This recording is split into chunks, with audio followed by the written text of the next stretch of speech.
Alright, this is my 1989 Chevrolet Caprice with the 9C1 police package. I've had this car for 12 years, done a lot of work to it. That's my daily driver, and still love it just as much as I did back in '04 when I bought it. This is a 6-year-old paint. It's DuPont Just White base coat clear coat, and that Just White is exactly like it sounds. There's no toners or anything, so it's just a pure clean white. You see how reflective it is.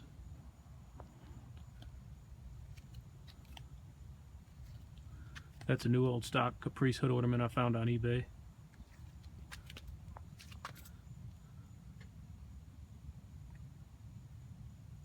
Just your basic 22-inch IROC wheels. I'm not a fan of the real huge wheels on the jacked up car with loud paint. It's kind of like more the classic look.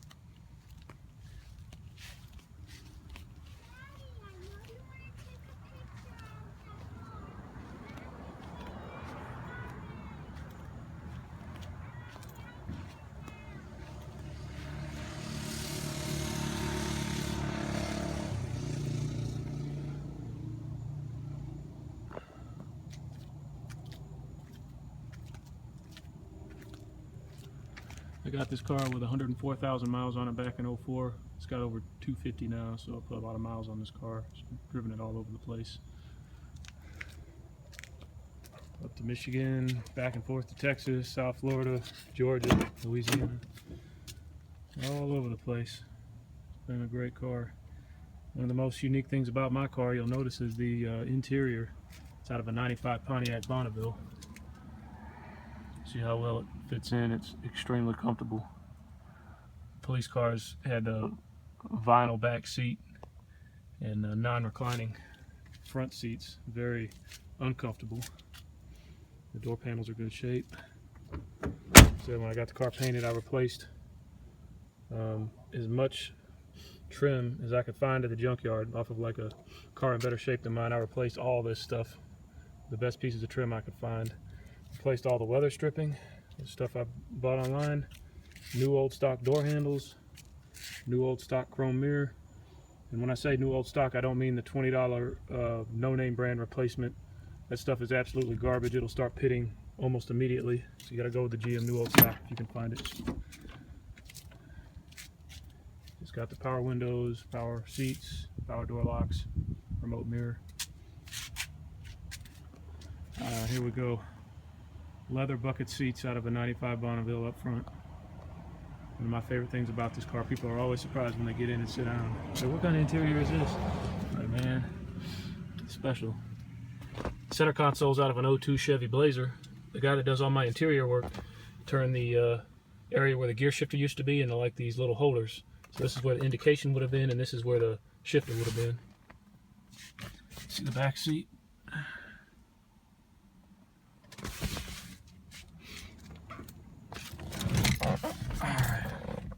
Mounted attack on my column lock. I always recommend a column lock on these cars because they're so easy to steal.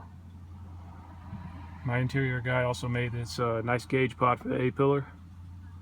See the 9C1, it's showing 257. The 9C1 has the 120 on the dash on the speedometer as opposed to, I believe it was 85 on the civilian model.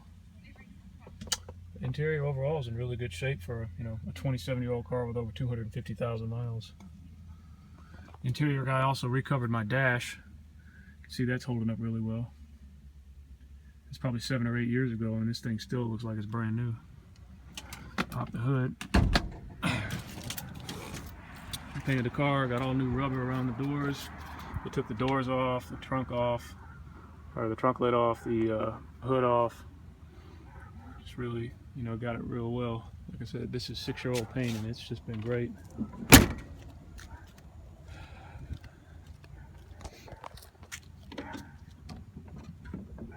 So the 9C1 came with a 350 throttle body injected engine. This is actually a crate engine that I bought from GM, put in last year. It's a 330 horsepower, long block assembly when I bought it with the Vortex cylinder heads.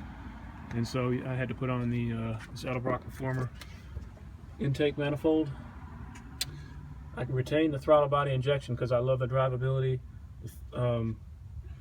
and the reliability of just cranking right up, get pretty good gas mileage. I average about 20 on the interstate with that 700 R4. You know, you're sitting at about 2,000 RPMs at 70-75 miles per hour, so you get pretty good gas mileage. But you can actually see this is this intake's made for a carbureted engine, but this is an adapter so that you can mount your throttle body on. This throttle body is bored out to probably closer to what would have been on the early 90s 454 SS pickup trucks.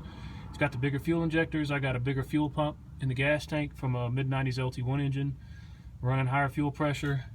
You know, that bigger cam, the bigger intake, bigger injectors. We got headers on. These are just some cheap headers I bought at Advanced Auto Parts, and I sent them off to get jet hot coated. So this 330 horsepower is a lot more than stock. I think stock this car was rated at 190, even with the 350. So she's not going to blow any of these new cars away, but gets up and goes pretty well, a lot better than stock. I just have to recognize my man Brian Harris at tbichips.com. You can't put all these parts together without having a custom chip to make it run right, and he did a great job burning a chip. You can get on his website and read all about how he does it, but basically you send him the specs for your engine, he'll send you a custom chip for your setup. You can data log, which I do with a computer. You can hook it up to your ODB1 connector and data log, and then send him the data logs and he'll adjust the chip. Did that a few times and I got it running just right now. Go ahead and crank it up here for a minute. What I love about this fuel injection is you'll see this thing fires right up, man, every time. This many times up in Illinois when it was below freezing in the morning, come outside to go to work, fires right up. Look at that, every time.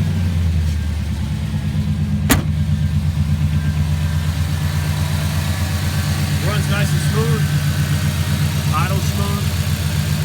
Got plenty of vacuum for all my accessories. Like I said, that cam is real mild.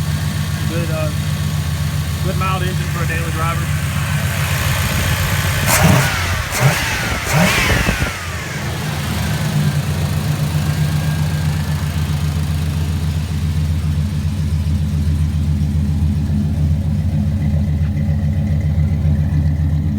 Just your basic 40 series flow masters. I always like how they sounded.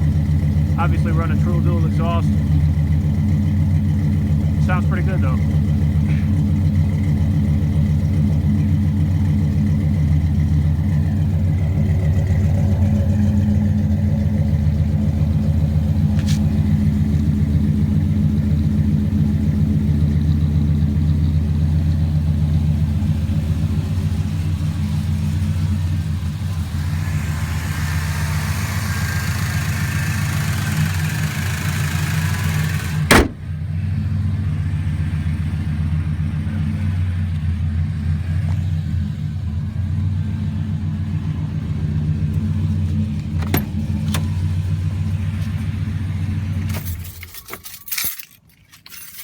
And that's it.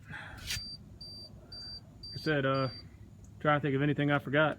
The 9C1 police package has a bigger brakes, a bigger rear end, the rear gear ratios of 342, front and rear sway bars, 700 R4 versus the 204R transmission. Overall, just a good, reliable car. It's getting harder and harder to find.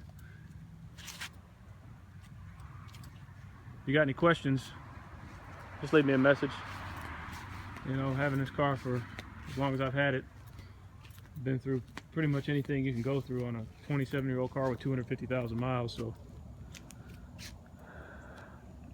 I am not selling it though. I get that question all the time, and I love this car too much. Got too much invested in it. I'm just going to drive it till it won't go no more. Anyway, y'all take care. Leave me a message if you got any questions.